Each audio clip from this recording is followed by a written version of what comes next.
Leipzig University. And academically I work on leftist French Jewish intellectuals in the post-war period, but the topic of my talk today will be about the anti-Semitic, anti-Zionism within the left party, the Partei Die Linke, which is the left in English, and this is more out of a political interest. I'm a kind of political activist. I still consider myself a leftist, and I argue that I'm pro-Israel and anti-Semitic because I'm a leftist. And that's a pretty marginal position within the left, as you can imagine. And I also try to, what Nora Gold pointed out, as being an activist in the feminist movement and criticizing the feminist movement from within. That's what I was trying to do in the last years within the left movement, which is a very hard and not very encouraging job. But first of all, let me thank the organizers for inviting me and giving me the chance to speak at this outstanding, intellectually inspiring conference. The Left Party, I want to discuss the reasons for the fierce hatred of Israel within the party, which, as I will argue, are twofold. One source can be discovered in the history of the communist GDR, and the other one in the history of the Western German New Left. I will argue that the left is of special interest because it has developed a specific form of anti-Semitic, anti-Zionism that has become significant in other segments of society today. Concerning the hatred against Israel, the left sometimes seems to be the trendsetter for the whole society. I will point this out later concerning a parliamentary decision by the German Bundestag. The analysis of the left thus deserves more than a marginal attention. But let me start to talk a little bit about the left party, because it's probably not very much known in the US. The left party plays an increasingly bigger role in the German political spectrum. It was founded in 2007 as a fusion of two other parties. So there were parties before it, but one of the parties being the former Eastern German Communist Party, the SED. Today, the Left Party is a conglomeration of different currents ranging from orthodox Stalinists to moderate reformers. But one thing is certain, the party has become an influential player in German politics, and it has a strong influence on the European left in general. Just to give some numbers and make it clear, the party gained 12% in the last national election in 2009, so it's the fourth biggest party in the German national parliament, the Bundestag. It also has several members in the European Parliament, and it's the most important player concerning parties in the European left. It is represented in 13 out of 16 federal parliaments, and it's part of a governing coalition in two federal states, one being the capital, Berlin. So the Left Party is part of the governing coalition in Berlin. In the elections in the last 2 years, the party has grown up to 28% in the Eastern German states, which is the former GDR, and up to 20% in the Western states. These were just some numbers to make the relevance clear of the Left Party within the German political spectrum. As I mentioned, I consider myself part of an unorthodox left, and I was a founding member of a group called Bach Shalom, which is working group Shalom within the Left Party. We tried to criticize anti-Semitism, anti-Zionism, anti-Americanism within the party. And for some time we got a lot of media attention. We forced people to deal with our position because the position were formulated from within. They were articulated within the party, so they couldn't be dismissed as some kind of lunatic pro-Israel leftist position. People had to deal with us, and they were really annoyed by it. And I gave many talks on these topics. I was yelled at to be a Zionist traitor, neocon, warmongering, right-wing, lunatic, whatever. All the things Nora Gold pointed out as well. But we really managed to get the media attention, and for some time I was carefully optimistic that it might be possible to influence a party discourse. But this has failed, unfortunately, for the time being. And the orthodox leftist position that is anti-imperialist, strongly anti-Israel, and partially anti-Semitic has regained the absolute predominance in the party. And the latest example is an incident during the Gaza Freedom Flotilla. And this happened after I sent my paper to this conference or applied, and then the incident I will point out shortly during the Gaza Freedom Flotilla happened, because 2 current and 1 former member of the German Bundestag were on board of the Mavi Marmara, the ship that was boarded by the IDF, and all belonged to the left party. So 3 German parliamentarians were on board of the ship. Norman Pech, he's a former law professor at the University of Hamburg and former member of the German parliament. Annette Groth and Inge Wöger, 2 union activists. They were shortly arrested when the ship was stormed, but soon released. The question is, what happened when they came back to Germany? Were they criticized for cooperating with fascist organizations? Did they have to justify themselves for supporting radical Islamists who are reactionary to the core, who don't care about human rights at all, not to mention women's rights? No, not at all. They didn't have to justify anything. On the contrary, the leadership of the party said that it was proud of their mission. And the only audible voice from within the party criticizing her colleagues, Petra Pausch, is the vice president of the German parliament. She now faces a storm of criticism from within the party herself. The 3 passengers of the Mavi Marmara call themselves now survivors of the Israeli massacre. They started a propaganda tour in different German cities to talk about the heroic story. And there was one discussion event in Hamburg when Norman Pech, the former member of parliament and former professor, when he said that the next Gaza Freedom Flotilla, which is already organized, and the youth group of the left party organizes and for the Gaza Freedom Flotilla, the next one, and Norman Pech suggested that the next Gaza Freedom Flotilla should be accompanied by German maritime forces that control the Lebanese border. That demand would de facto amount to using German military against Israel. And I mean, this is said by a former member of the German parliament, so I think that's a pretty scandal. Statements like this are merely the climax of a longer development. In 2006, another parliamentarian of the left party wanted to invite members of Hamas to a conference in Germany. They couldn't enter because they were denied entrance visas to Germany. Many in the left party see Hamas as the legitimate, democratically elected government. They don't care at all about the ideological foundation, and they ignore the virulent anti-Semitism. Another example, during the war in Lebanon in 2006, Christine Buchholz, today a member of the Bundestag, called Israel and the US warmongering nations, and she continued, I quote, it's a German quote, but it's my translation, quote, "On the other side of the conflict stand Hezbollah, the peace movement in Israel, and the international anti-war movement." End of, that is the side on which I'm standing as well, end of quote. I mean, this is a leftist politician, a member of parliament, saying that she's on the side of Hezbollah. That is, seems unbelievable, seems very strange, but I think it points to essential shifts in leftist ideology and politics. One key factor of the leftist hatred of Israel is anti-imperialism that is defined by the economist's view of the world.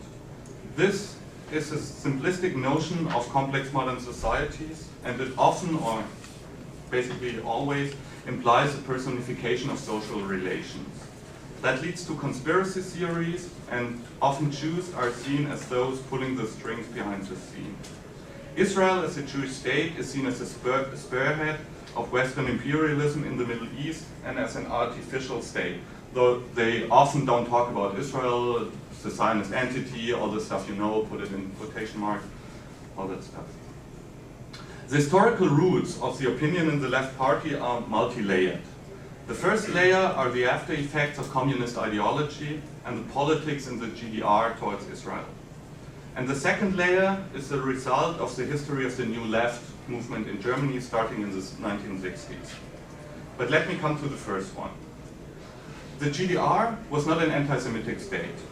Although it had several anti-Zionist campaigns using anti-Semitic stereotypes.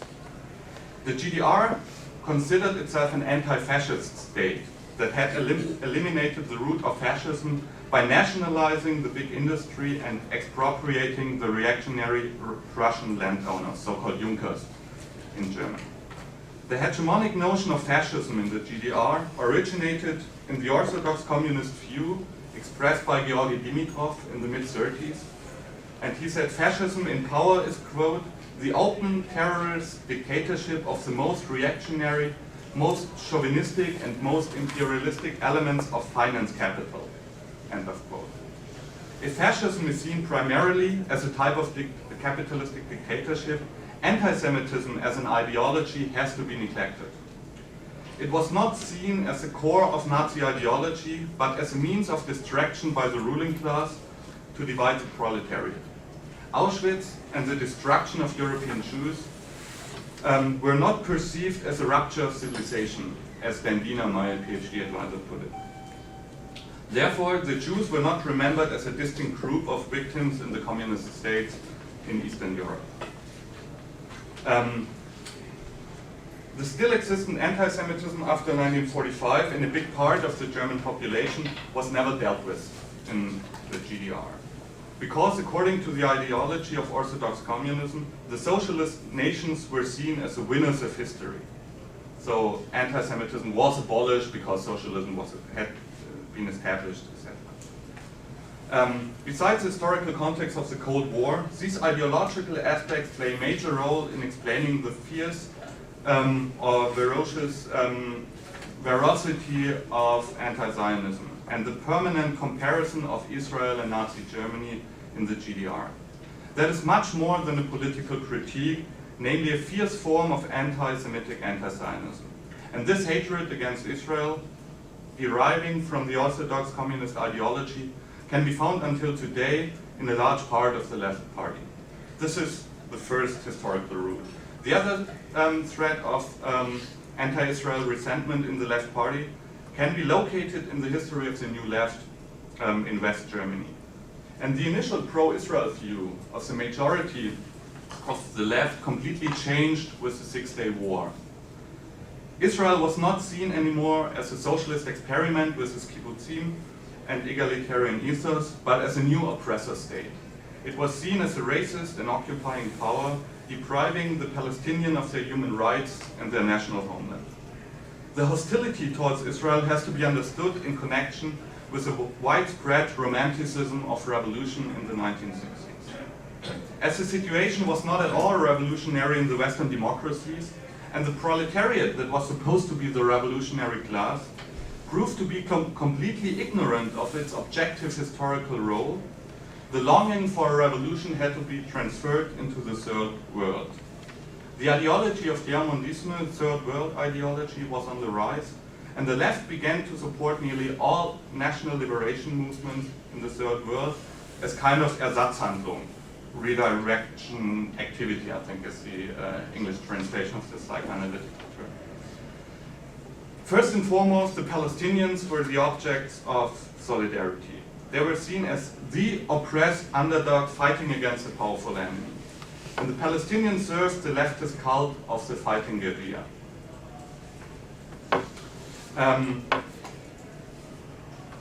I have to, because I want to show a short film about an anti-Israel demonstration that was organized by Islamist groups, but many leftist members attended, so you get an impression of a very strong anti-Israel atmosphere on these kind of demonstrations. But let me just make one other point. I wanted to talk about the specificity of anti-Semitism in the two Germanys after National Socialism, which is so-called secondary anti-Semitism. I can elaborate on this maybe later in the discussion. But what is a new development is a more and more open collaboration of parts of the left with jihadist Islamist groups and movements. And this can be seen in the Gaza Freedom Flotilla, And for example, the three parliamentarians asked why they attended the Gaza Freedom Flotilla and what were the reasons, and how they could cooperate with the Islamist and fascist organization. They either denied that these groups had taken part, or they denied the ideology. So they cannot really deal with the reality on the ground. And I think one reason for the closer cooperation between Islamists and Orthodox leftists are that there's an overlap in ideology. There's a certain convergence in the ideology because both share an anti-imperialist worldview, the hatred of Israel and the US, and both share the desire for a simple pre-modernist world. Both reject globalization and financial capital. Both feel morally superior, and they consider themselves to fight for a higher cause and to be always on the side of the oppressed masses. The leftist jihadist coalition can be observed on a global level, as we have heard yesterday, in the alliance between Venezuela and Iran. And Venezuela, and part of the left movement in Germany, is seen as the socialism of the 21st century. There are solidarity groups with Venezuela and all that stuff. To conclude, the left party cannot be dismissed as the irrelevant radical fringe of the German political spectrum. That would be too easy. Cases of anti-Semitic anti-Zionism can be found among politicians of all parties in Germany, but only in the left party, members of the national parliament participate in the Gaza Freedom Flotilla and are supported by the party leadership afterwards. Concerning Israel and the conflict in the Middle East, the left party sometimes seems to be the avant-garde in the society. That indicates another incident taking place shortly after the storming of the Wadi Marmara, when the German Secretary for Development, Dirk Niebel, a member of the Liberal Party, wanted to visit Gaza, but he was denied entrance by the Israeli authorities. And afterwards, and this is for the first time, the German Bundestag, the national parliament, unanimously, with no vote against it, had a statement against Israel, a resolution against Israel, condemning the blockade in Gaza and condemning Israel's behavior. This was for the first time. I think it was kind of a united front of German parties against Israel. And this resolution, willingly or unwillingly, played into the hands of Hamas. And this is a new and alarming development. And the left party, even by conservative politicians who are supposed to be pro-Israel, was applauded for its position. The discussion within the left party is far from over, but my prognosis is not very optimistic. Can I show some minutes from the film? Because it's a short film that was made by a friend of mine, Sebastian Meskes, who actually works in the National Parliament, and he's, as myself, a founding member of the working group Shalom within the left party. And it's a film about the demonstration in January 2009 in Berlin. And during Operation Cast Lead, there were Germany-wide many very big anti-Israel demonstrations attending 10,000 of people and all over Germany. And they were often organized by Islamist and leftist groups. And I will show the film. We have some subtitles there in German. I think the people are shouting "Tod, Tod, Israel," which is death to Israel, but I will translate it during the film. And I hope you get an impression that these demonstrations are not anti-war demonstrations demonstrating against a war that is considered to be unjust, but they are demonstrations of fierce hatred against Israel and the Jews. I hope you get an impression. He said, women cannot be in the front. The demonstration was divided between men and women because it was organized by Islamist groups.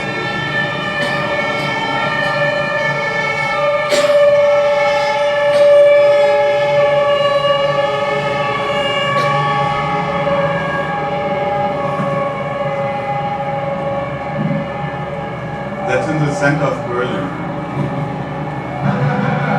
And these are flags of the party Die Linke.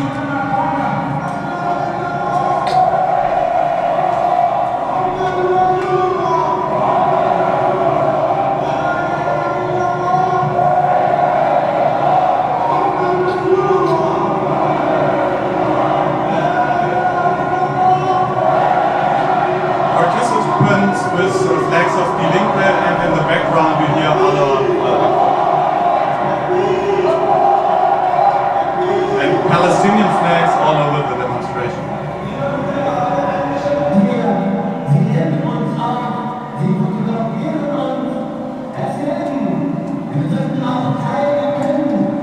He said they're filming us, they're photographing us, but we'll show them that we are civilized as well.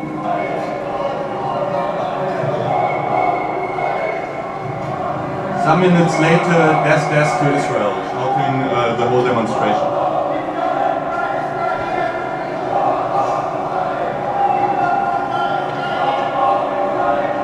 Child murder Israel is one of the slogans.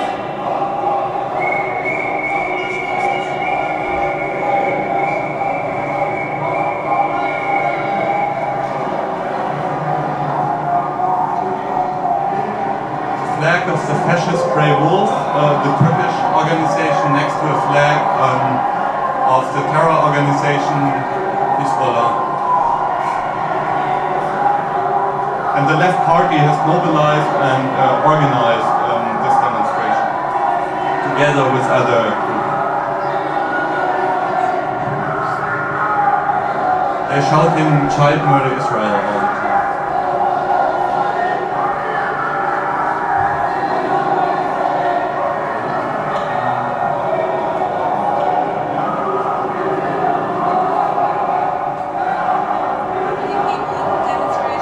Uh, 20,000 approximately.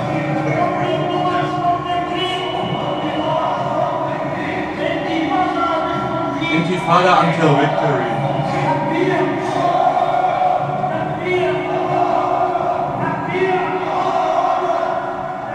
And it's a very depressing atmosphere to go to demonstrations like these and just to look at them.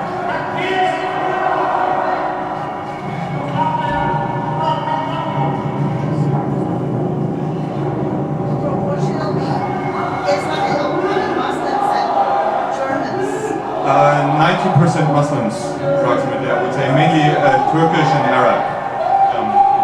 Is this on the web?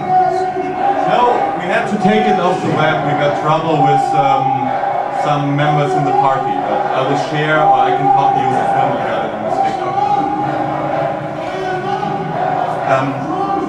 Yeah, now they call everyone a terrorist. Barack, Olmert, George Bush.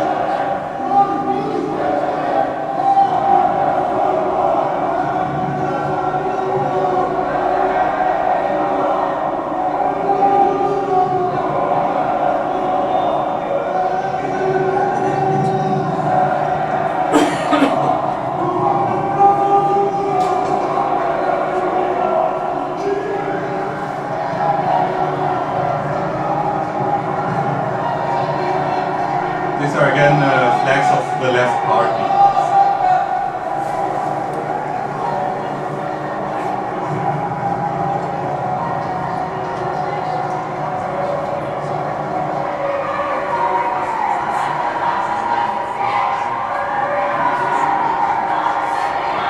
Young girl carrying a picture of the Hamas leader Ahmed Yassin.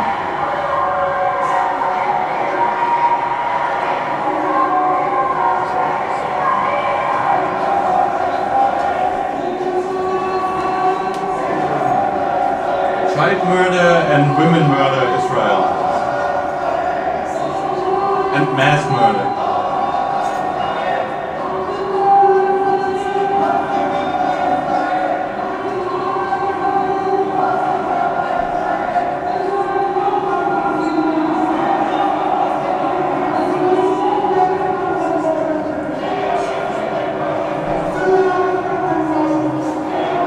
Zionists are fascists, they kill children and civilians.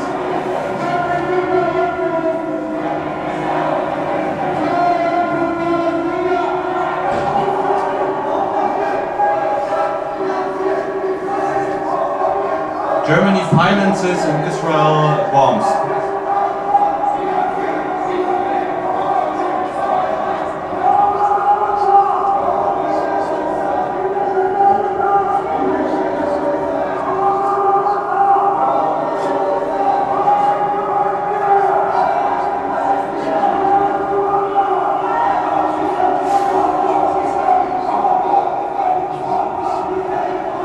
as there's Israel.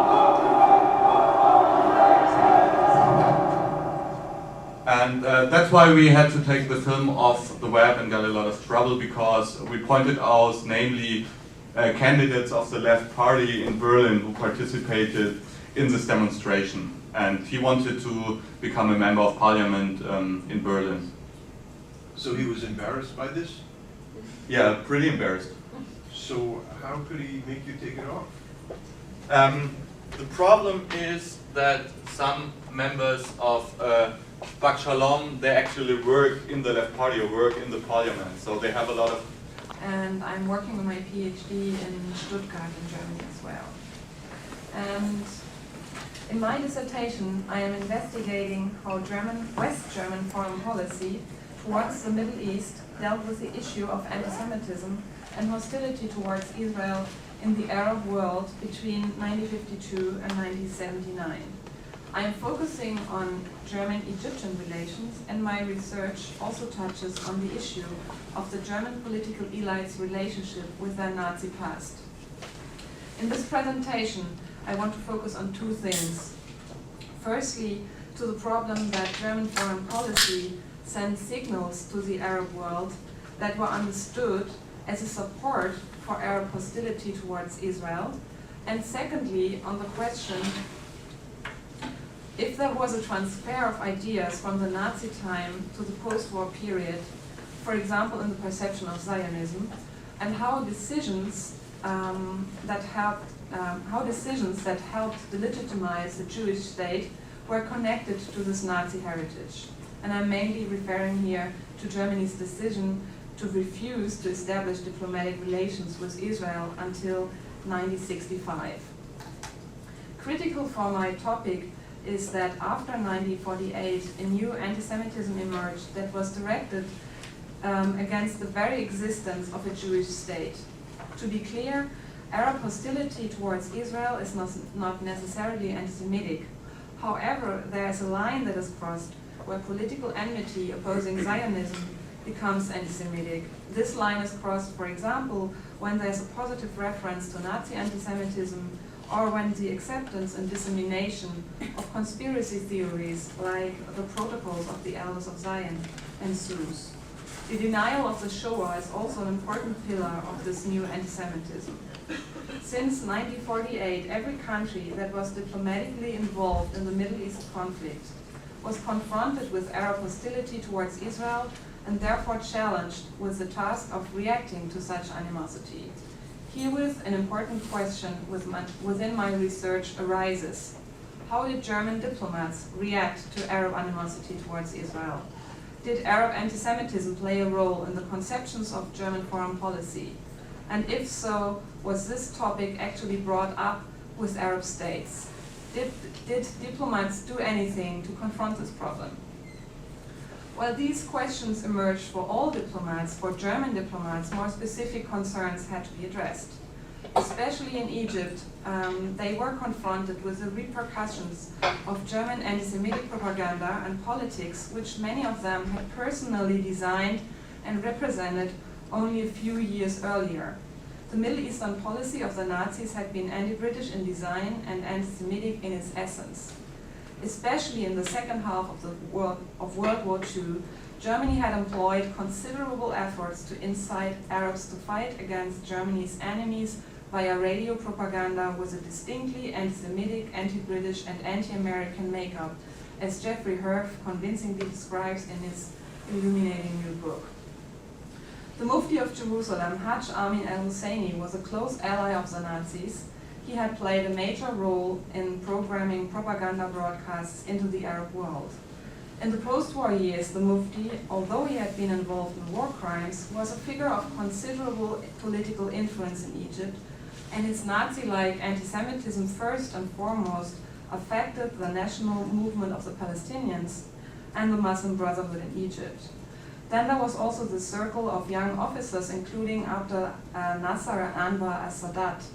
In July 1952, they took over Egypt through a military coup d'etat. During World War II, both of them had collaborated with the Germans as guerrilla fighters. Both politicians, Nasser and Sadat, later recommended the Protocols of the Elders of Zions to be an important source and valuable reading. Nasser's brother Sauki Abdel Nasser personally edited a new Arabic translation of the Protocols. And under Nasser's presidency in the 1950s, one of the most radical anti-Semitic publicists of the Third Reich, Johann von Leers, who was an open advocate of genocide, was employed in the Egyptian propaganda ministry. Von Leers was in charge with propaganda against Israel and organized lectures for Egyptian officials. Bernard Lewis is one of the historians who has pointed out how German National Socialism was openly praised in post-war Egypt, and this was the political climate that German diplomats faced in the country in the beginning of the 1950s. Usually, the historiography of German-Arab relations begins in 1952. In the end of this year, Günter Pawelke, the first West German ambassador, arrived in Cairo. But Günter Pawelke's arrival in Cairo was not the first chapter of German-Egyptian relations after World War II. Another group of Germans came 2 years earlier, and the leading person of this group was Dr. Wilhelm Voss, a former high-ranking SS officer. Voss had been one of Nazi Germany's leading managers. Since 1934, he held the position of a general manager for the Reichswerke Hermann Göring, and during World War II, he headed big armament conglomerates, mainly in Czechoslovakia, which was then occupied by Germany. Czech companies and trusts were bought or dispossessed and integrated into Nazi conglomerates, 2 of which were led by Voss. Voss was also a member of the so-called Circle of Friends of Heinrich Himmler, a group of 40 leading SS officers, Nazis and German industrialists, who advised the Nazi party in economic matters and supported the party financially. Thus, Voss really belonged to Nazi elite circles. He arrived in Egypt at the end of 1950, after having been in an American detention camp in Germany for about 5 years. He was situated in the Ministry of War. As an expert for the weapons industry, he laid down the foundation for an Egyptian weapons industry. He also brought several former generals and officers of the German armed forces to Egypt. These advisors served from 1951 to 1958 in Egypt, and the group was comprised of up to 60 German officers. Wilhelm Farnbacher, a former general, headed this subgroup that was located in the Egyptian army. Farnbacher's office was next to the office of the Egyptian Chief of Staff, and they worked closely together. Although the advisors stressed that their job was merely one of consultation and that they did not hold command positions, they were clearly involved in military preparations for a war with Israel. Beyond documents on consultation and operative and strategic and tactical questions, I also found plans for military operations against Israel in Farnbacher's papers. The group came to Egypt when King Farouk was still in power. However, Farnbacher obviously also helped the Free Officers, the circle around Nasser and Najib, with their coup against the king in July 1952. According to CIA sources, he prepared a plan for the army's internal control in Cairo in case that there would be a revolution after Najib had asked him for such a plan. Voss accompanied Egyptian officials on their trip to Germany and served as an intermediate to German industrial circles. He also held contacts to West German officials in the Foreign Office, and the Trade Ministry and the Chancellery. According to CIA sources, Voss was even received by Chancellor Adenauer in Germany. Many observers assessed his influence in Cairo and in Germany to be higher than that of Germany's official ambassador Pawelke, and rumors spread around in intelligence circles that Voss soon would become an official West German representative. The position of Günter Pawelke, the first official German ambassador to Egypt, was therefore not easy when he arrived in later. The Foreign Ministry expected him to cooperate with Voss, and while the two Germans, the official and the unofficial ambassador in Egypt, in the beginning got along well, conflicts between the two emerged in April 1953, when Pawelke was concerned that Voss was acting against federal German interests. One claim was that he was cooperating with communists, another that he held close contacts to Arab and German circles who tried to lead a campaign against the German compensation payments to Israel.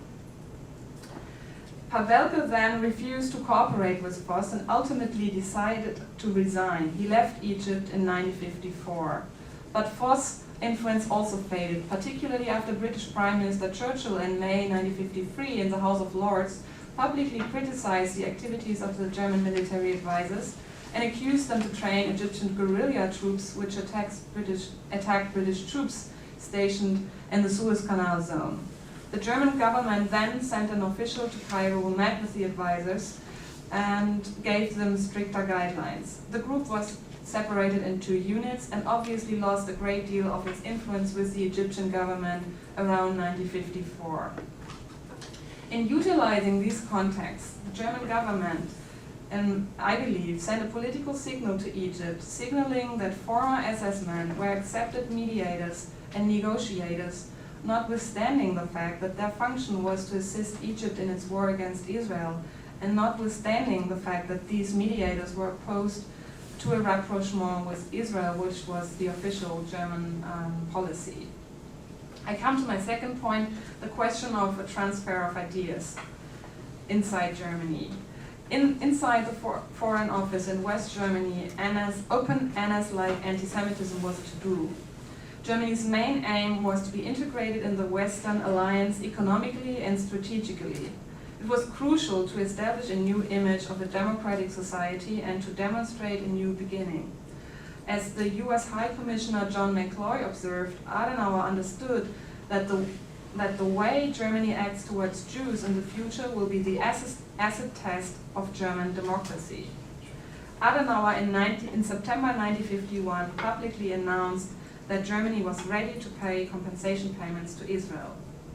But many of Adenauer's diplomats who held leading positions in the Foreign Office since the early 1950s had also held important positions in the Foreign Office during the Nazi regime. These civil servants had contributed to the Nazi policy that was based on anti-Semitism and hostility towards the West and made considerable efforts to spread this anti-Semitism in the Arab world to mobilize resistance against the British. I want to illustrate the transfer of ideas from the Nazi period to post-war political conceptions and how these ideas affected politics, and focusing on the case of one diplomat as an example. Wilhelm Melchers had been employed in the Foreign Office since 1925. He had served in the Near East Department since 1931. He was director of this department since December 1939 and held this position until the end of the war. Jeffrey Herf describes in his book how he was involved in the anti-Semitic propaganda for the Arab world. After the war, from 1951 to 1953, Melchers was once again head of the Near East Department. Thus, he wielded considerable influence on Germany's policy towards the Near East and the re-establishment of West German relations to Arab countries. From 1953 until 1957, Melchers was the head of the German embassy in Baghdad. During this time, he was also in charge of the legation in Jordan and for reports on Israel. And his assistant used to be the former head of the radio department, who was inventing all this anti-Semitic propaganda towards the Arab world. How the anti-Semitic conception of Zionism influenced Melchers' assessment of the Near East conflict after the war becomes obvious in some of his reports. Let me quote from one example. In 1955, he sent a report from Baghdad analyzing Israel's policy. He described the Jewish state to be of an expansionist nature. Israel in its present form would establish a bridgehead, providing the basis for future generous expansion. An uncompromising attitude on the Arab side would therefore be understandable, and a peaceful solution of the conflict impossible. The Arabs would feel only safe after the last Jew had left Palestine. This is what he wrote in his report in 1955. This report reveals how deeply Melchers' thoughts were still influenced by Nazi conceptions. The idea that the Jews were intending to combine Palestine with Syria and Transjordan in a huge Jewish home and to annihilate the Arabs entirely had been a core idea of the Nazi propaganda. Melcher's conclusion that it was impossible for Arab countries to tolerate even a small Jewish minority on Palestinian soil revealed his anti-Jewish worldview. In which way did this worldview affect West Germany's foreign policy? One of the most controversial issues in German Middle East policy was the question whether Germany should establish diplomatic relations with Israel. There's no time to explore this debate in detail, so let me only shortly mention the result. Germany refused to establish diplomatic ties with Israel until 1965. And it's typical for the German context as well that politicians did not openly announce this policy, but in negotiations with Israeli intermediaries, German politicians instead stressed that they were willing to establish relations, but at a later date. The decision for this policy was made in 1956 when a secret conference of German ambassadors who represented Germany in Middle Eastern states took place in Istanbul. The attending German ambassadors unanimously opposed the establishment of diplomatic relations to Israel, fearing protests from Arab countries and, as a consequence, Arab diplomatic recognition of the socialist part of Germany, the German Democratic Republic. They even voted against establishing a trade mission, which was then cancelled despite all prior promises. Wilhelm Melchers was one of the most outspoken advocates in this debate.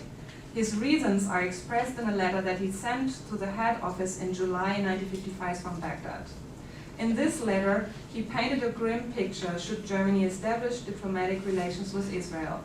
He wrote, "The establishment of diplomatic relations with Israel would cause a storm of outrage in Arab countries and would inflict serious damage to our political, economic, and cultural interests. It would definitely unsettle the German-Arab friendship and, due to the Arab mentality, would turn friendship into hate, because the Arab countries would not forgive the betrayal of a good friend."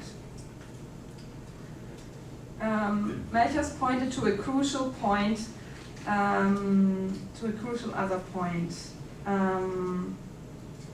when he stressed that that the Arab states thought that Germany had acted under pressure when they signed the Luxembourg Treaty. Arab diplomats were convinced that the Germans were forced by the Americans to sign the treaty that dealt with the compensation payments to Israel. This treaty Now, after Germany regained its sovereignty in 1955, the Arab world would expect that the German government refrained from any other step in favor of Israel. The idea that Germany was forced to sign the Luxembourg Treaty was indeed very widespread in the Arab world. Although this is not true, it is correct that the compensation payments were not very popular in Germany and among German politicians. And there are statements from Adenauer and others who stressed that the payments were a necessity to regain credibility in the Western world in order to get credit and business contracts. The moral side of the question was rather stressed in retrospect.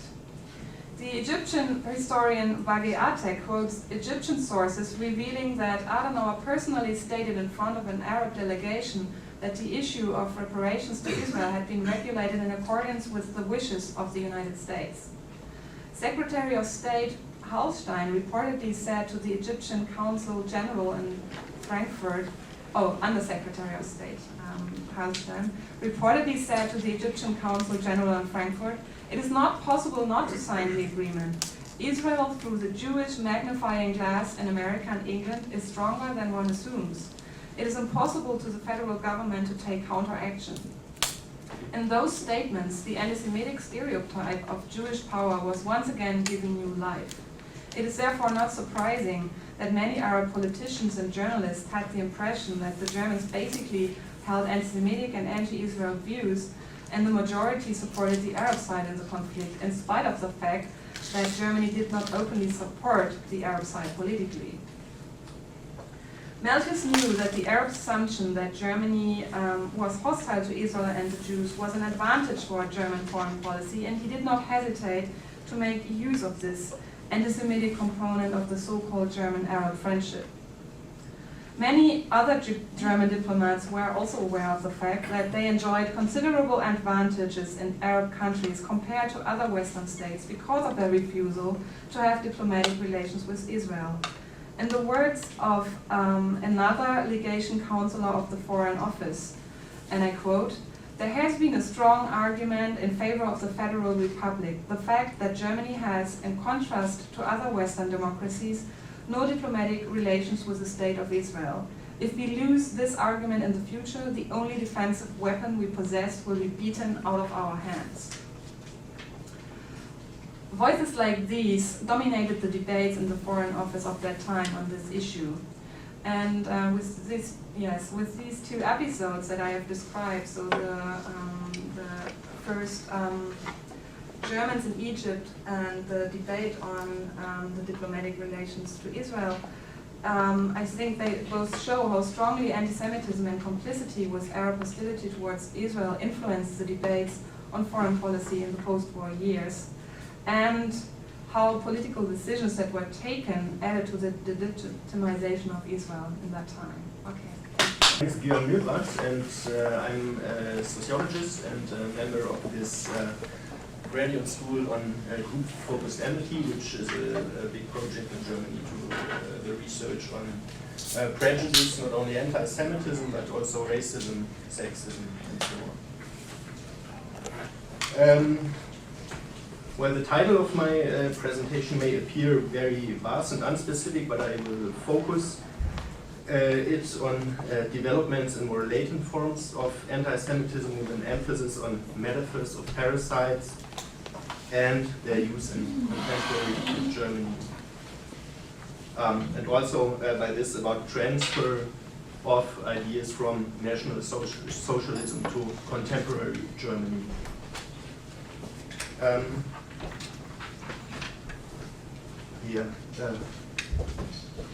The presentation will be structured as follows. At first, I will give a brief empirical overview showing some pictures. Second, some theoretical approaches that may apply to this. And third, some hypotheses about metaphors and latency of anti-Semitism. As you all probably know, National Socialism made in its anti-Semite ideology and propaganda a very vast use of metaphors with which they dehumanized their victims. Metaphors of plague, of cancer, of octopuses, which encompasses the whole world with their tentacles, and of different sorts of insects and parasites. In the year 2005, Franz Müntefering, a famous member of the German Social Democratic Party, who at that time was also the Secretary of Labor, decried private equity funds as locusts or as grasshoppers who don't care about German workers and German industry, who are anonymous, who don't take any responsibility for Germany, and who in general swarm over Germany and exhaust its economy. Since 2005 in Germany, the talk of parasites takes a firm place in a lot of public discourses, especially about the national economy, about hedge funds, and so on. I will give you some examples of this so that you can see by yourself what I'm talking about. Well, this is the first one. The first three pictures are, in a certain sense, the most drastic ones concerning their allusions to anti-Semitism. They are taken from Metall, a magazine of Germany's biggest labor union, which decried US financial investors from the year 2005. The second one is this mosquito in a more detailed illustration.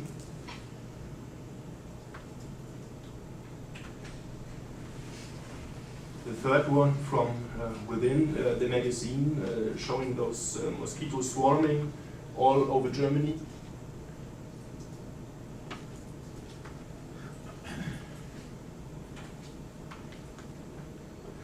This one is taken from the cover of Germany's biggest weekly magazine, Der Spiegel,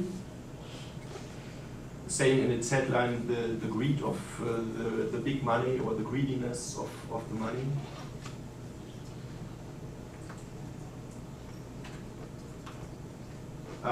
This one is taken from a strike of members of the German labor union Verdi.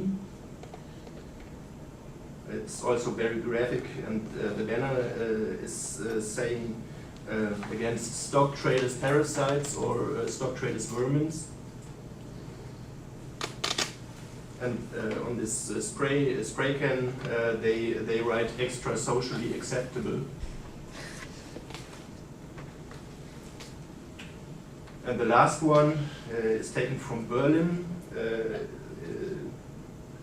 It is a leftist and anti-imperialist call for a demonstration on the occasion of 1st of May opposing rising rental fees. And I think what becomes very obvious is that all those illustrations have something in common. Not only do they depict complex matters of society in a very simplifying manner by using those metaphors of parasites, there are a lot of more components by which they refer to anti-Semitic ideology. I will come to that later. But, and that is important, there is one very striking difference to National Socialism. All of them don't openly blame the Jews for the economic distortions they try to visualize. And that leads to the main question I'd like to tackle in this presentation. Are we confronted with a form of latent anti-Semitism? Is this form of depiction chosen due to the fact that in Germany one is by law not allowed to blame the Jews openly? In order to tackle this, I'd like to outline some thoughts about latency, a concept that has been and still is very famous in German research on anti-Semitism. Especially, but not only in Germany, we are confronted with aspects of and changes in anti-Semitic hatred beyond the anti-Zionist one. In the country that is responsible for the systematic extermination of the European Jews, contemporary research on anti-Semitism developed concepts that take into account that after 1945 it is no longer possible for anti-Semites to utter their stereotypes in an open manner as far as the public discourse is concerned, as it was common in Nazi Germany. Werner Bergmann and Rainer Erb described that phenomenon as a form of communicative latency, pointing out that the social taboo triggered changes in the stereotype content.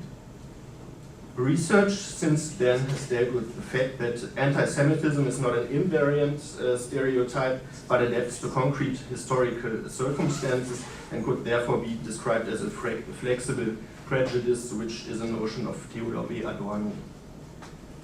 The current literature on anti-Semitism gives a lot of evidence to substantiate this assumption.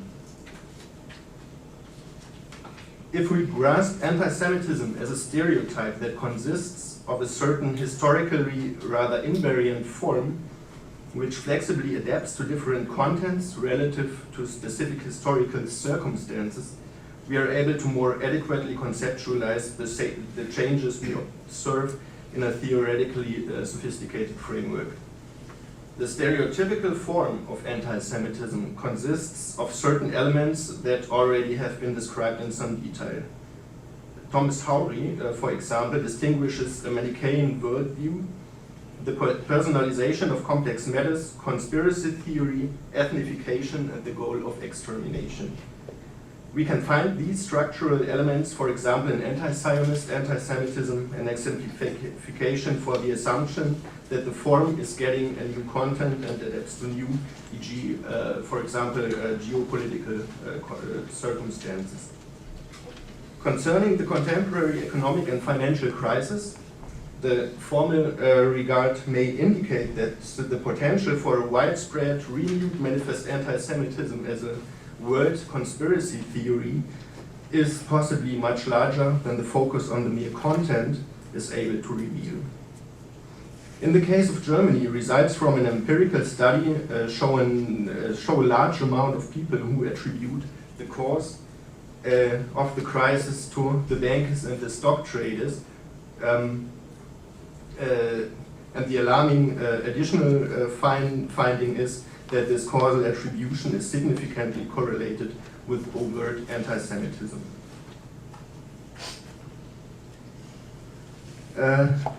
Theoretically, this phenomenon could be grasped as a prejudiced, false reaction on the development of capitalism and capitalist modernity. Moishe Postone links this false reaction to the general constitution of capitalist societies. According to Postone, people tend to attack only the abstract and so-called unproductive elements of capital, e.g., for example, financial capital, and to personalize them in the alleged evil character of the Jew, while uncritically glorifying the so-called productive capital, for example, industry or agriculture. According to him, people tend to personalize what they perceive as threatening developments of modern society. In this regard, the development from a religious anti-Judaism to modern anti-Semitism can be seen as closely associated to the crisis-laden development of modern capitalist societies.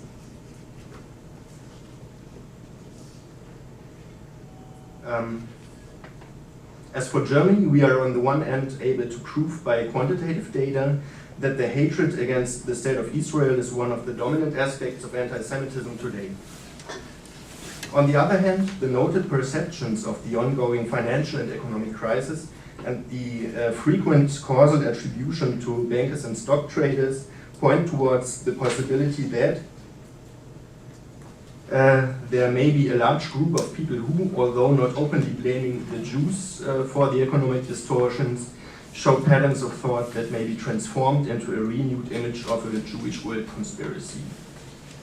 The widespread talk of a real and honest and productive economy that is opposed to a parasitic and greedy financial economy that is said to be controlled by the Jews is, as we know by Postone and others, one of the elements of anti-Semitism.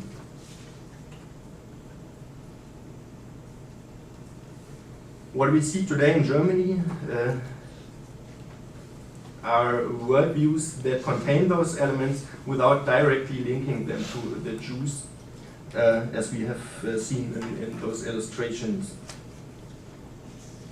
They make use of the form of anti-Semite worldviews without giving it a manifest anti-Semitic content.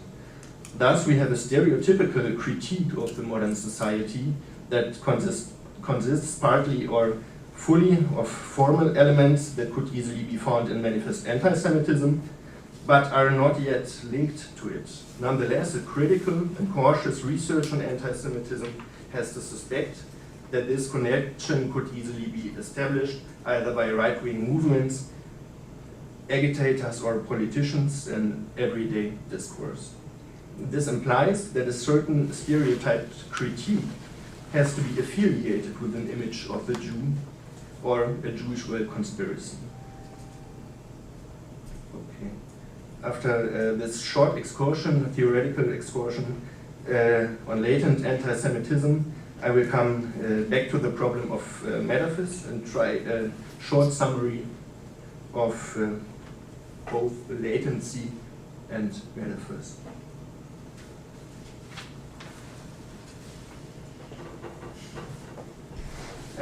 The first one. Metaphors, as we've seen in those illustrations, are necessarily ambiguous. They convey a content that may be interpreted in many different directions. And in this sense, they may be the basis for a cross-party consensus, like the notion locust or grasshopper already seems to be partly in Germany, because this metaphor is used from right-wing activists to the left and the middle of the political spectrum. by using that term, right-wing extremists really mean the Jews without having to say the Jews in their propaganda, while no globals, for example, may only mean hedge funds when they say locusts or grasshoppers. Nonetheless,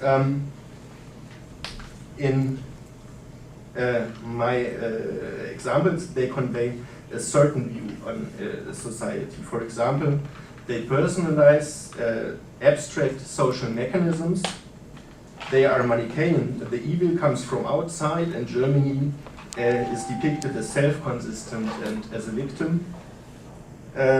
They differentiate between a good, productive, and a bad, greedy, unproductive, parasitic economy, which has been and is, of course, an element of anti-Semitism. But there is no manifest ethnification to the Jews, or at least not yet a manifest ethnification. And thus they contain, this is the fourth point on the sheet, they contain some or all formal elements of anti-Semitism without openly blaming the Jews. And additionally, they constitute a very widespread ideological form of either worldviews that are latently anti-Semitic or at least easily adaptable to anti-Semitism.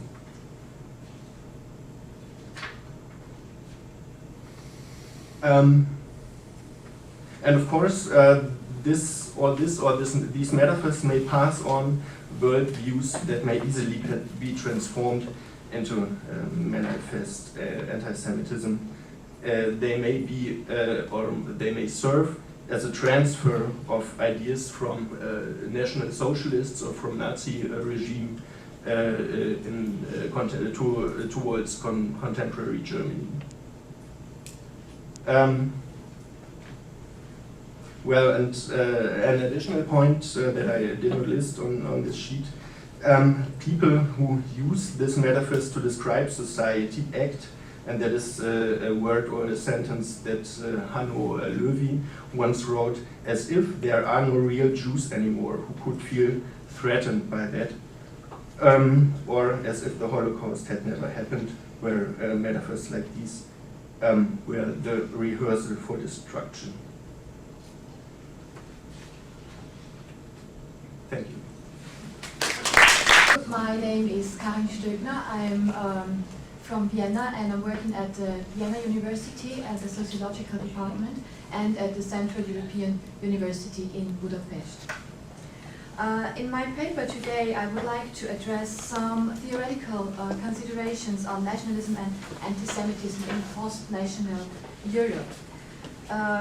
Thereby, I would like to refer primarily on Jürgen Habermas, Adorno, and Horkheimer.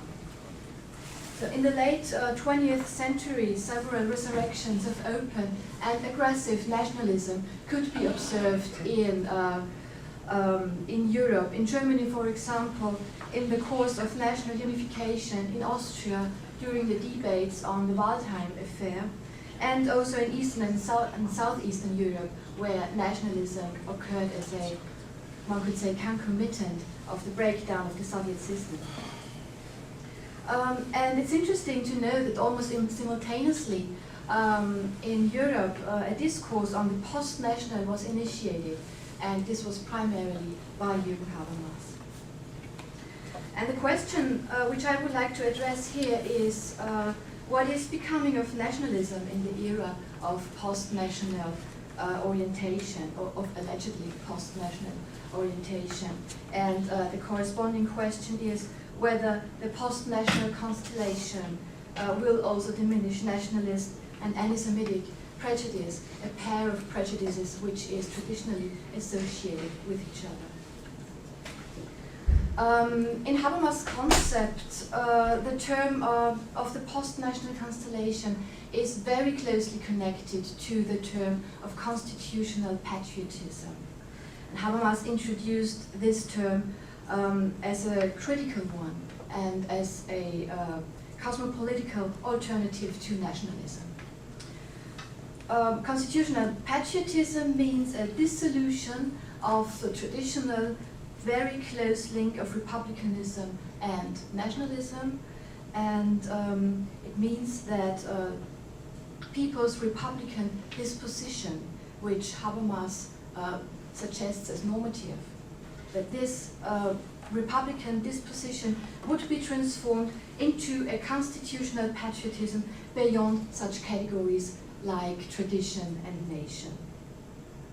The need of belonging would be fulfilled by identifying with universal values rather than with the country of origin. So the love of one's nation would be based on the love of freedom and of human rights that nation stands for, and not and would no longer recur on essentialized and ethnicized moments. Habermas' concept of constitutional patriotism, and thus also of the post-national constellation, is very much based on the German historical background. So, according to him, after the Shoah, national identification in Germany and Austria was problematic, if not impossible. The breakdown of the Nazi regime and the shock of the Holocaust would have caused a rupture within the narrative of the historical national continuity in Germany and also in Austria. After this, an unbroken national identity would not be possible anymore. Habermas addressed this in the course of the historical Streit, the debates on nationalism and revisionism concerning the public exposure to the Nazi past, which was carried out in the 1980s in the public German media.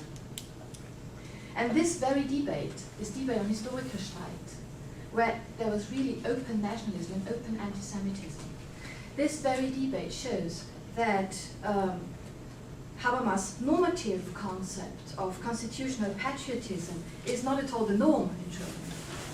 And it is rather an idea with which reality corresponds only in a few exceptions. And in this presentation, I would like to highlight that the rupture in the historical narrative the Shoah has brought about, that this rupture was successfully covered, and now a national us was recreated, and it was especially the Shoah which served as basis for a recreation of a new national us.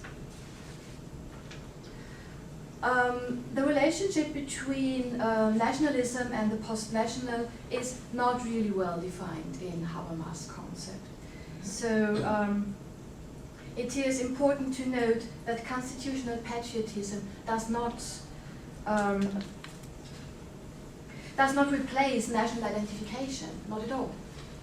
But it has to be understood that Habermas in a certain way tries to give the Germans back the possibility of national identification. So to say that constitutional patriotism would represent a reconciled notion of national identification. So we have to think of a national feeling ripped of pathological nationalism, and a national feeling founded on a form of civic solidarity and on citizenship. According to Adorno, however, the dynamic between a supposedly sound national feeling and an excessive one cannot be stopped. And the reason for this is that the untruthfulness of the national feeling as such is founded in the very identification of a person with a nation or group in which they find themselves by hazard. So it is all a question of identification, a question of exclusionary forms of identification. And also contemporary scholars like Roger Brubaker point to the exclusionary force not only of ethnic nationalism, but also of its civic variant. For Habermas, nationalism is a modern phenomenon of cultural integration. And as I said already today, nationalism would no longer be, could no longer be, the basis of collective identity. formation, especially in the Western societies.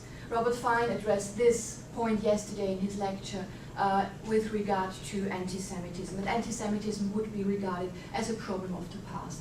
And obviously, this is the same with nationalism in these debates on the post-national constellations. So from this perspective, nationalism appears as an anachronism, as an irrational and antiquated tradition. And this implies also that the undoubted persistence of nationalism, because nobody would doubt that, this persistence of nationalism is more or less laid into the responsibility of the individuals who don't act as modern as the social circumstances would require. So we get the impression that nationalism would be an individual blunder rather than founded in today's social structures. But I have the impression that it's not so much nationalist identification which is an individual problem, but much more post-national one seems an individual matter, as it is not really covered today. As with secondary anti-Semitism, also nationalism persists not only in spite of the Shoah and of National Socialism, but also because of it. Nationalism is still a means to establish continuity, to cover up the breaks of civilization, the very break of civilization the Shoah has brought about. Horkheimer's and Adorno's analysis of nationalism and anti-Semitism goes in this very direction, and it is based on the observations they made in the studies on the authoritarian personality, which they did in the 1940s here in America. And there they analyzed nationalism, anti-Semitism, ethnocentrism, and sexism as belonging to one single anti-democratic attitudinal syndrome. And in this broader ideological system, these phenomena are not only interrelated, but they can also vouch for each other, and they can intensify each other. Thus, if like in Germany, after the breakdown of the National Socialism, of the Nazi regime, anti-Semitism and open racism were tabooed to a certain degree. But then, a functionally equivalent ideology can come to the fore, behind which anti-Semitism and racism still prevail. And in this specificity, Horkheimer locates topicality of nationalism after 1945, as, so to say, a catalyst of anti-Semitism. The new idol, he writes, is the national we, or the national us. And this is why Horkheimer concentrated much more on the study of nationalism than on the study of anti-Semitism when he returned from US exile. He viewed nationalism as an expression of secondary anti-Semitism. So, though today the nation may undergo specific changes in terms of function and structures, the basis of nationalism still prevails in society. And one major moment of this basis is the antagonist relationship of the individual and the collective. This is also, I cannot go into this now because of time reasons. This is all worked out in the authoritarian personality, which Adorno and Horkheimer researched. What is important, an important difference between or to the concept of Habermas is that Horkheimer and Adorno see nationalism as and the need for it, that it is brought about by society and it's not an individual problem. So we have to understand both nationalism and anti-Semitism as structural categories central to contemporary capitalist society, and not as mere prejudices, which could be opposed by hinting to the fact that anti-Semitic representations do not correspond to reality but stem from universal delusion. So if, for example, in the current debates on the financial and economic crisis, the responsibility for the crisis and for globalization and so on, is laid exclusively, or is seen exclusively on the part of so-called international financial capital. This also suggests that there is a certain favor for national productive capital, and Björn also mentioned this in his talk. And with this, it doesn't suffice to say or to mention that, or to state that not all Jews are bankers and not all bankers are Jewish. So because this wouldn't be of any result with regard to this ideology, because it's not just prejudice which can be well put to the right.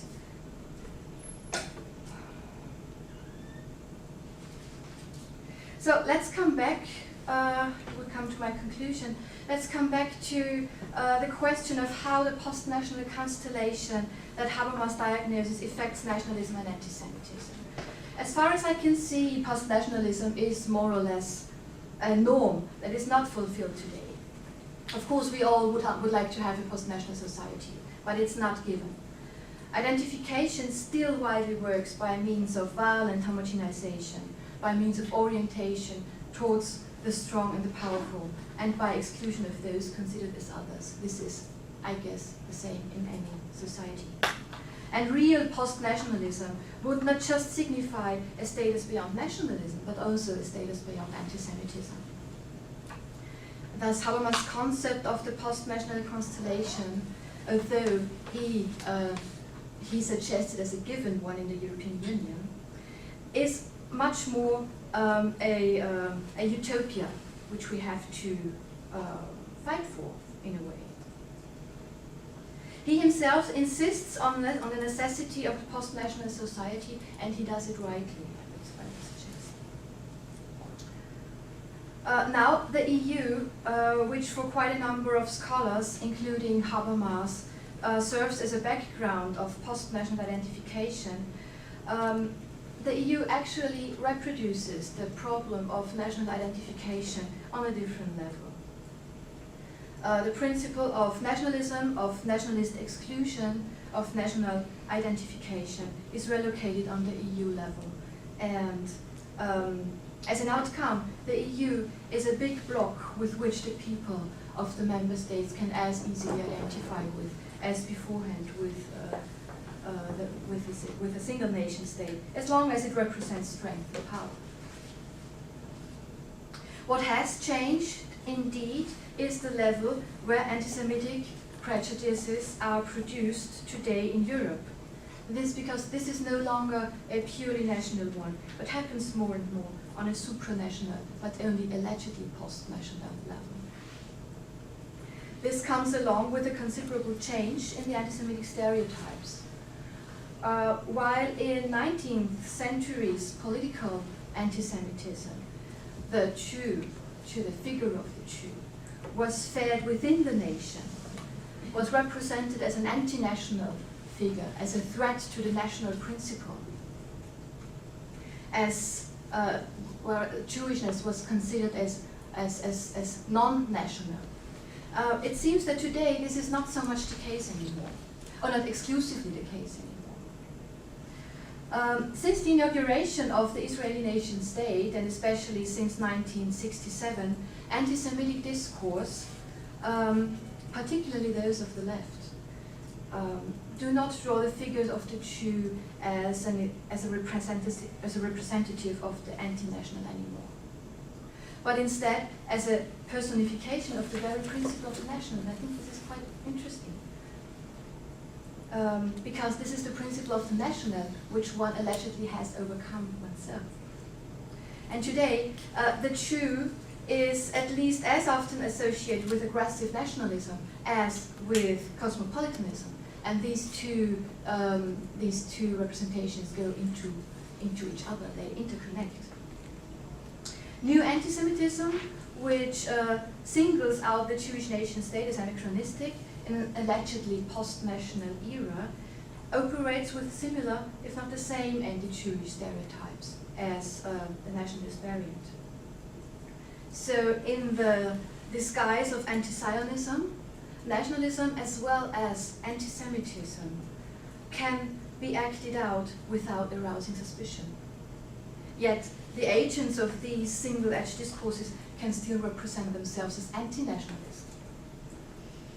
But negatively, these discourses manifest a widespread need for national hold, while allegedly standing up against nationalism in blaming others as anachronistically adhering to national principle. And I think we have to think of these interconnections when we talk about post-national constellations, about post-national identities, and the possibility to bring them about. Thank you very much. I just wanted to make sure I got you right. You didn't show pictures in order to say there are anti-Semitic, but to say how easily they can be used for an anti-Semitic worldview, right? No. Yeah. Yeah. I wouldn't say this is anti-Semitic, but Yeah. my hypothesis would be that first they transport elements of anti-Semitism into today's thought from National Socialism in our time, and second, of course, they could easily be adapted by agitators, anti-Semit parties, and so on. This is the main point, I think. Okay. I think I would put it a bit more careful, exactly because Yeah. there are a lot of trade unionists who actually see the animal figure, and they talk about managers. And even if you ask, we'll find out they don't make a Jewish connection. And if you don't pull the Joker card and say, well, it's in the unconsciousness, then you actually have to admit that it's a wrong type of criticizing modern society, but it's not anti-Semitic per se. Of course. So I think I completely agree that it shows a lot of links between this kind of criticizing modern society and of an anti-Semitic critique. I would agree in the point that, of course, the people who, I don't know, have shown these banners, if you ask them ask them about anti-Semitism, they would say, what, me? This has nothing to do with anti-Semitism. I'm no anti-Semite. So, of course, it refers more to a kind of gray area of the research on anti-Semitism, because in general there is at least a definition of anti-Semitism, and if someone is not talking about the Jews, then it doesn't come into the focus of the research on anti-Semitism, but I would like to try to focus on that too. So. Okay, and the one to Karin, I wondered about Habermas' concept about this post-national constellation, since I find it interesting. Actually, maybe you can explain to me better. He says this new, how do you call it, this patriotism? Constitutional. Yeah, constitutional patriotism is about believing in human rights and some other political basic ideas. But for me, that doesn't connect at all to nationalism or national identity. If you believe in certain political values, then you believe in a certain political project. Even if you would agree, well then, let's get together for all those who believe in that political project, that doesn't make a nation. Or vice versa, there's no nation in the world, well, there has been one for a very short time in 1789 in France, where people could actually sign the constitution and thereby sign up to the nation. But this is not the way modern nation states work. So isn't that a contradiction in Habermas' argument? Well, maybe yes, I would agree with that. But but when Habermas talks about nationalism, he has in mind, in the first place, ethnic nationalism and the pathological nationalism of the Nazis. Of course, he has this German background, and he's working in the first place before the German background, but he puts his thesis as relevant for the whole of Europe in the end. So, when I said that he wanted to rescue the possibility of national identification for the Germans, then I mean that he doesn't really question the concept of national identification. For him, this is the only. Well, he accepts the necessity of national identification today in this society, and he thinks that if we don't identify with, don't know, ethnicized or other, biologized moments, but with human rights or with constitution, then this would make a difference. And of course it makes a difference. It makes a big difference, a very big difference. But it doesn't. It still stays in the area of identification, of excluding others. So even if it's not so badly excluding the others, of course. But well, this is the point I wanted to make. I've seen 5 hands so far, so you, Ursula, and then we make a round like this. Yeah. So 5 hands. I have 2 questions to Carol. One concerning Horkheimer and one concerning Habermas. You might know that I was a student with Horkheimer, and that was when I was young. We were demonstrating against the war in Vietnam, and Horkheimer, whom we adored, he refused to side with us, and he said, this is anti-Americanism, and we did not understand him. Now today I understand him better. The question is, I discovered when I was 2 years ago working here at YIISA, I discovered a statement by Horkheimer in which he equates anti-Americanism with anti-Semitism. Where do you place this in your thinking? This is the first question. And concerning Habermas, you know, post-national, and Habermas also later on, after 9/11, he coined another term, the post-secular society. And in his Glauben und Wissen, he argued that we must go as to go beyond the national, to go also beyond the secular, to understand the other, and for him the other is the world of Islam. And in my understanding, he did not understand that the return of the sacred, which he labeled as post-secular, was a return of a political totalitarian religion. I mean, not Islam, but Islamism. So, can you relate post-national to post-secular? Because the idea of the nation, I mean, in France, you heard the first question, la nation, c'est la laïcité. Not in the German case, in the French case. But to go beyond the national, it's also to go beyond the secular, and to go beyond the secular is to embrace somebody who is not a friend of the Jews. Yeah? So how do you place both? I mean, Yes. first Horkheimer, then Habermas. Yes, the first question is for me easier to be answered because anti-Americanism is really, especially in Germany and also in Austria, I'm always speaking for Austria too, is a very important item, I would say, because it is not so easy for Austrian and German anti-Semites to express their anti-Semitic prejudice openly. So anti-Americanism has become a sort of voucher for anti-Semitism, just as nationalism, for example. So I don't know whether this answers the question. Now, where do you place this in your thinking? Yeah? Because you have a theoretical approach, yeah? And the focus was on the nation, and your perception of Horkheimer. You did not mention anti-Americanism in your presentation. No, where do you place it in your thinking? Anti-Americanism as, Yeah, I mean, as Horkheimer equates. This is a quote which I discovered very late. He equates the wrong quote. You can find it in the YIISA lecture, which it's printed downstairs. Yeah? He equates anti-Americanism with anti-Semitism. The question is, how do you place this in your thinking? Yeah? Yes, I would agree with that, actually. But still, it is difficult to say what is actually anti-Americanism. So not any critique on the U.S. politics is anti-American, I would say. So it's more or less the same question as with when becomes anti-Zionism anti-Semitic.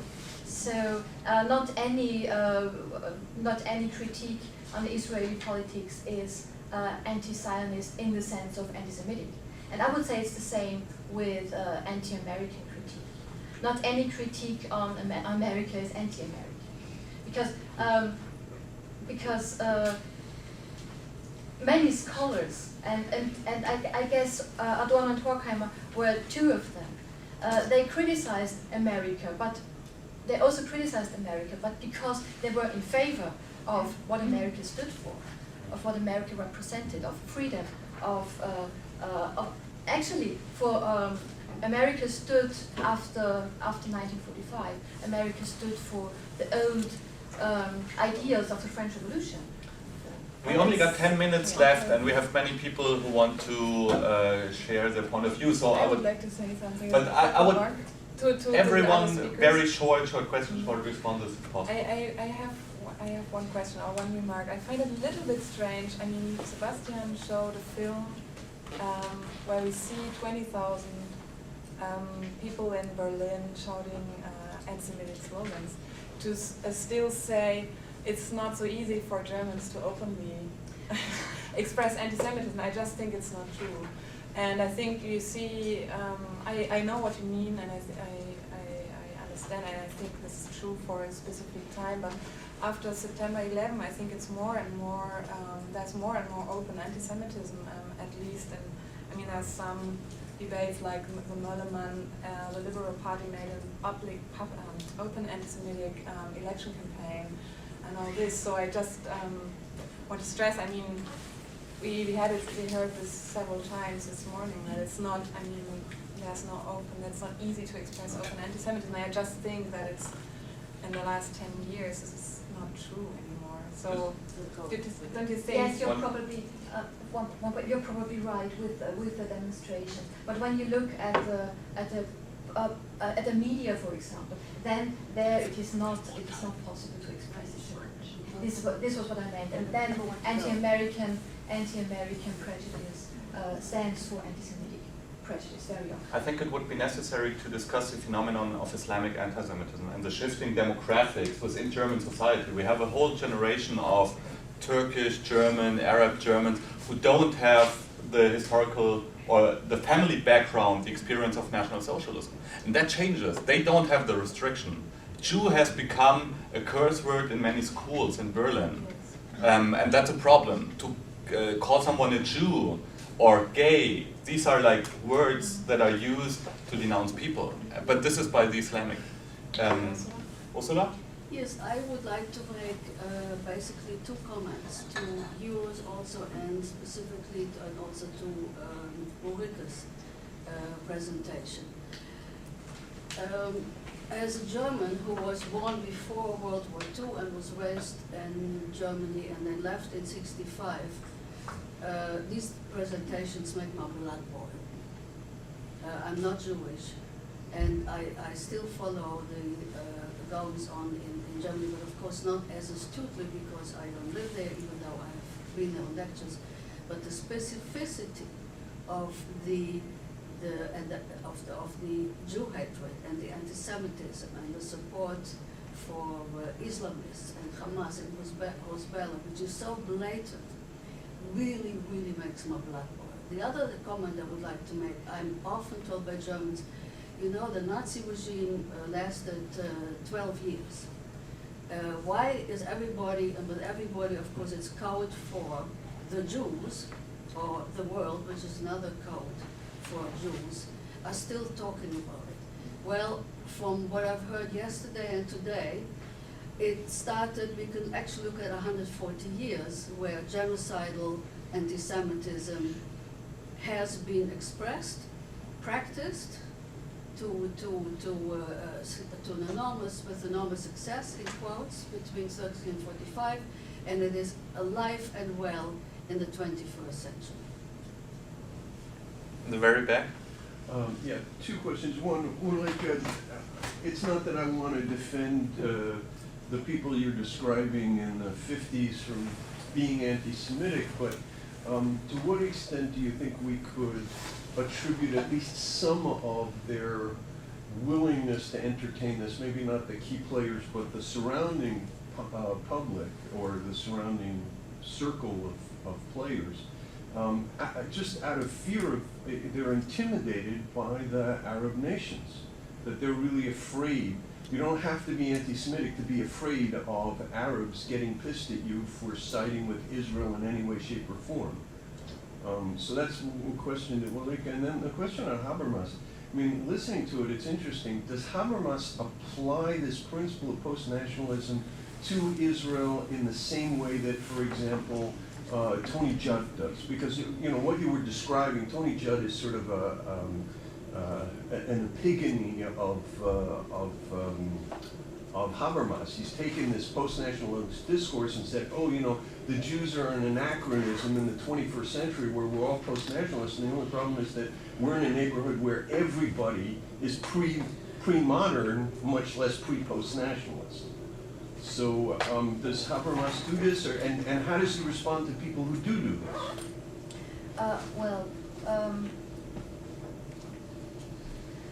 Should you ask first, or was it just a question? Okay, yeah.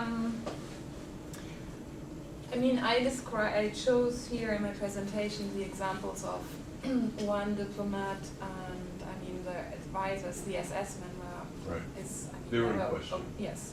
So, but these two important figures in the Foreign Office were really responsible for the Arab, for the Nazi propaganda for the Arab world, and so they were in the core of the, I mean, of the Nazi propaganda machine, and they really, I think that it's true that this had an enormous impact on the Arab world and an enormous impact of how policy, I mean how political decisions were made after the war. For example, the Mufti was one of the most assiduous supporters for a war against Israel in 1948. So if you say after that, I'm now afraid of what I did, I mean, it's possible. I think this plays a role. I think you can see, especially in the beginning of the 50s, that they were well aware of the fact that this anti-Semitism is a dynamic and strong factor, and that you find many reports where they try to assess it, how strong it is, and they knew it's a weapon. It's a very dangerous weapon. So maybe they were afraid of that. That's possible. But I think this doesn't change so much. And they, of course, were afraid of losing, I mean, they were very concerned with that the Arab states or every third world country could recognize the socialist state. And so this was their main motive, this is what they said, to prevent that the Arab states have another argument to say we recognize the socialist state because you are hostile to us. So, but I think this also doesn't change my assessment of these political decisions.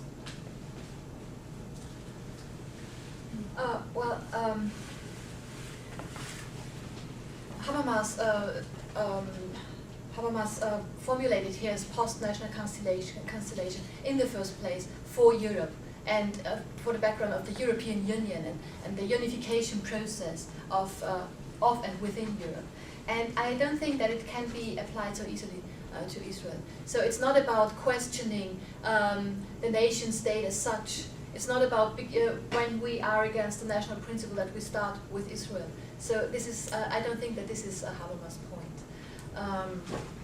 But for instance, yesterday we heard talk about South Africa, and they're using precisely this kind of universalistic, post-nationalist discourse to demonize Israel.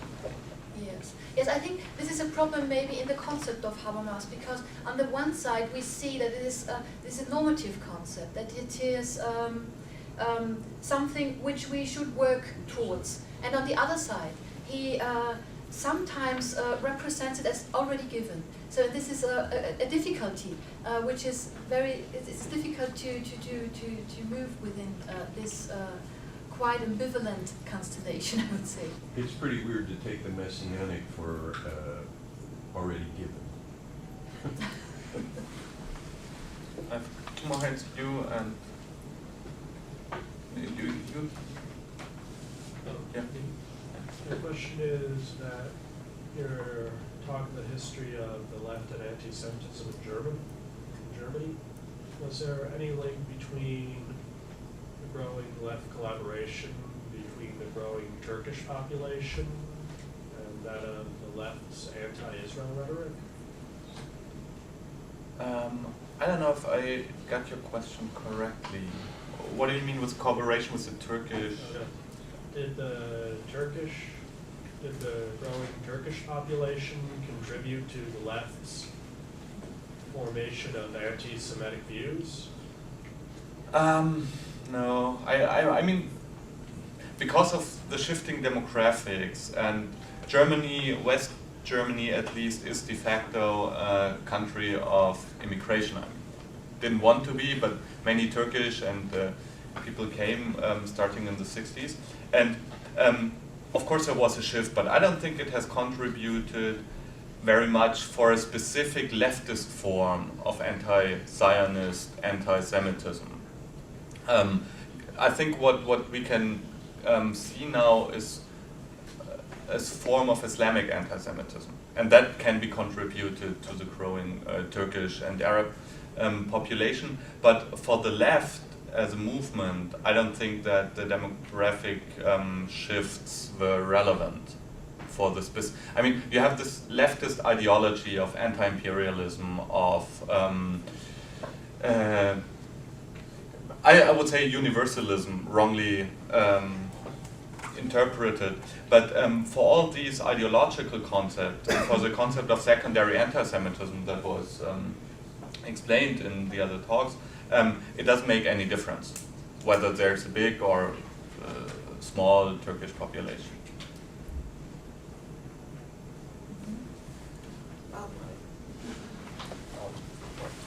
Okay, sorry. I have so many questions. So it's actually for Corinne and Bjorn more than anyone else. We'll start with Habermas, why not? Generally, though, wouldn't you agree that when Habermas writes on the post-nationalist entity of Europe, thinking of the Frankfurter Allgemeine Zeitung, or Europa's article from a few years ago, it's usually in contraposition to the nation state most closely affiliated with Israel, that being the United States.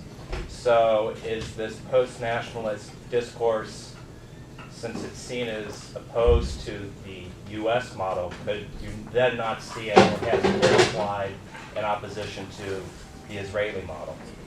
I may not be asking this the right way, but I think if you can see the essence of what I'm getting at, and then I'll get to the other question. Shall I answer immediately? Please. Okay. Again, I don't know whether I got your question correctly, but I think that as I stressed in my talk, Habermas nationalism is an ethnic nationalism in the first place. And I have the impression that nationalism in the USA is coined somehow differently. So more in the direction of what Habermas understands with constitutional patriotism. Yeah. So it's more about citizenship.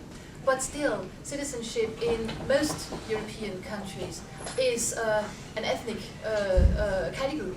So it's not so easy to divide the specific form from the ethnic one. So yeah, I would agree with that with his earlier writings, but it seems as of late it's trended more towards just identity. Yes, maybe we should. But we should talk about that. But here's a much, from my perspective, the much more important question. This deals with the propaganda, the mosquito propaganda. It's more of a suggestion, but I would suggest going back to 1946 and copies of Neues Deutschland and the use of American imagery as a mosquito. Trade union papers, Berliner Zeitung, when it was a local SED party organ, same cartoons. So there may be linkages there that would be worth. Thomas Haury has done this in his book on Yes. anti-Semitism and nationalism. My question is for Ulrika, and it's I'm wondering if you found any evidence of Deguss's refinery connected to YIISA, and of course then its alleged sale of centrifuges to Iran recently. The link between YIISA and Deguss's. YIISA. YIISA. So to when? What time? Well, in the 50s, and then its subsequent growth and